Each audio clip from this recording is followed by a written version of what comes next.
Hello viewer, how we made the shape and adjust a picture there into the shape and make a frame there. We can stretch it, so I will make it fixed.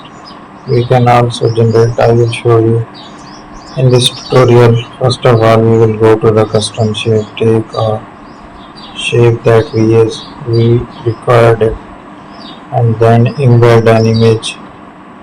So that's the image we have embedded there. So we will customize it first before apply over the shape.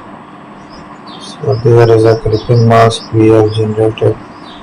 Thank you for watching our video. Don't forget to subscribe my channel. So that's it. This will be a good option to choose.